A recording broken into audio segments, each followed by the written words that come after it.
Salam, hər vaxtınız xeyir olsun. Bu gün sizlərlə hər kəsin reseptini soruşduğu, axtardığı, çox-çox dadlı, ağızda əriyən məşhur quş südü tortu reseptini paylaşacağam.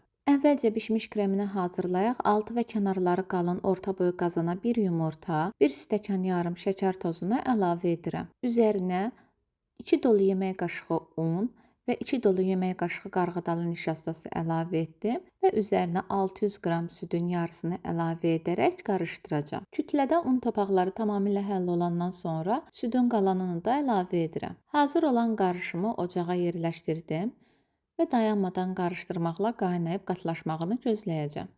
Onu deyim ki, 1-2 dəqiqə başından ayrılsanız belə kütlə dibə çökə bilər. Bu da kreminizin hamar görüntüsünü poza bilər.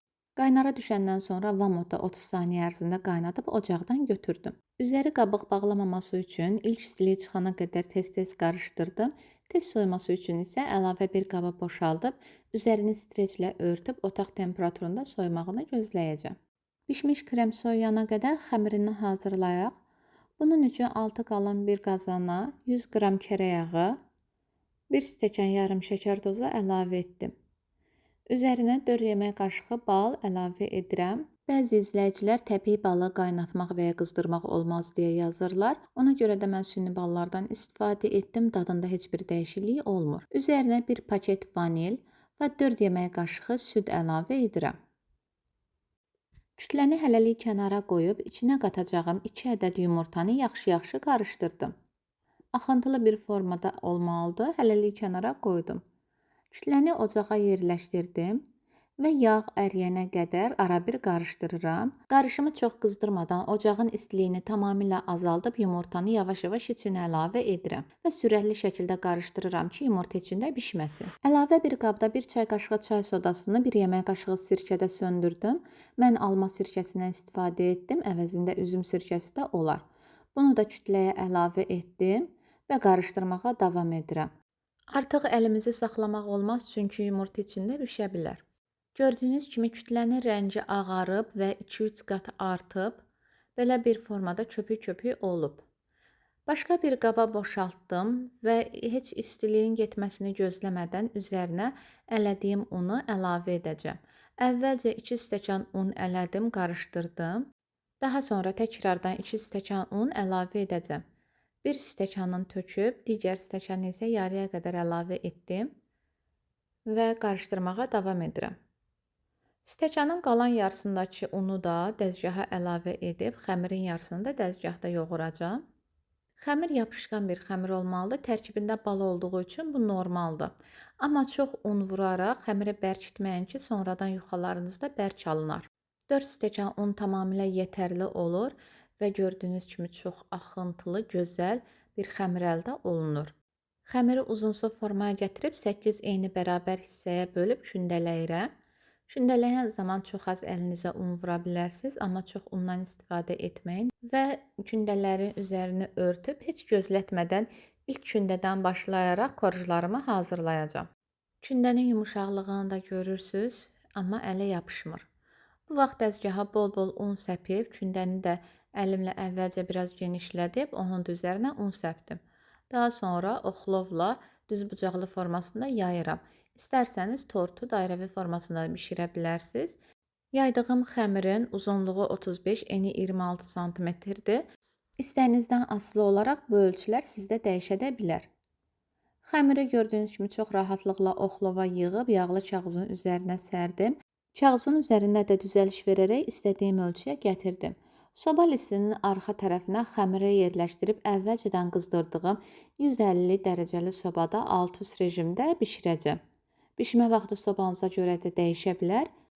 Eyni qayda ilə növbəti xəmiri yayacağam. Yayan zaman oxlova yapışmaması üçün çox undan istifadə edə bilərsiniz.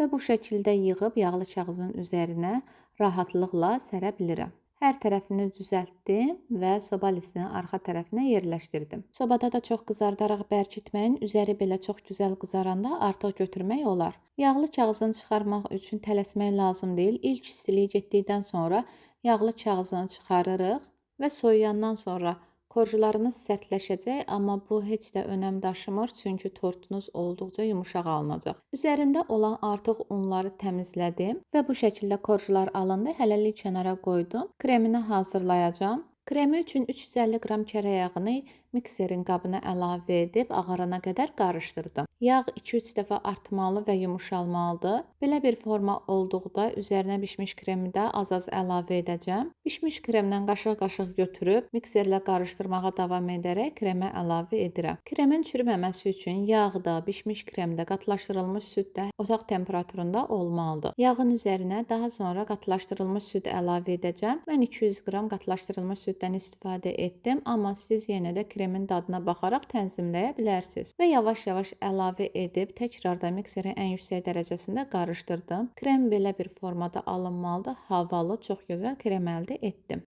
Artıq tortu yığmağa başlayıram. Böyük bir qabım olmadığı üçün elə soba listinin arxasında yığdım. İlk qatı yerləşdirib kremdən bolca 2-3 qaşıq əlavə etdim. Təkrar növbəti qatı üzərinə yerləşdirdim. Bir şey də xatırlatmaq istəyirəm. Əgər siz kənarlarını ovuntu etmək fikrindəsinizsə, korjların kənarını bişməmişdən əvvəl də kəsib düzləşdirə bilərsiniz. Amma mən ovuntu etməyəcəyimə görə hazırladıqdan sonra tortu kənarlarını kəsərək çıxardım. Eyni qayda ilə qatların arasını bol-bol kremləyib üst hissəsinə krem çəkməyəcəm. Ona görə də kremin hamısını istifadə edəcəm ara qatları üçün.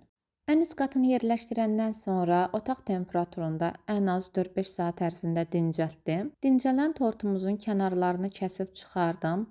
Yumuşaqlığını görürsünüz, çox yumuşaqdır və çox dadlıdır.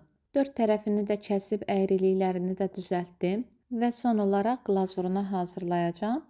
Şüşə bir qaba 250 qram damla şokoladı, 4 yemək qaşığı duru yağ və 4 yemək qaşığı süd əlavə edib su buxarında əridəcəm. Suyun üzərinə qabı elə yerləşdirmək lazımdır ki, qazandakı su qaba toxunmasın, ancaq buxarı vasitəsilə içindəki kütlə ərisin.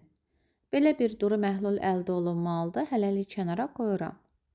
Tortun da üzərinə əlimlə səliqəyə salıb, ilk istiliyə gedən glazuru üstünə əlavə etdim və hər tərəfinə yaydım.